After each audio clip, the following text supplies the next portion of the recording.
এই সমস্যাটা হলো যে এখন বুঝতে পারলাম যে অর্ডারটার এত ফ্লো কেন।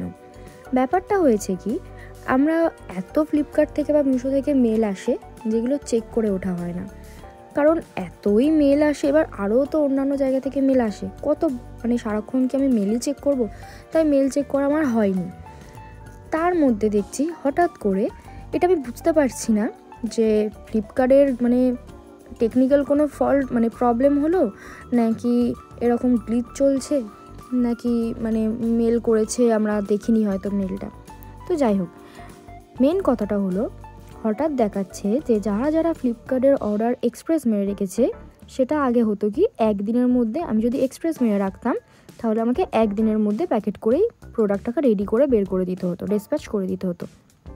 কিন্তু এখন দেখাচ্ছে যদি আমি এক্সপ্রেস করি তাহলে আমাকে 1 ঘন্টার মধ্যে প্রোডাক্টটাকে রেডি করতে হবে।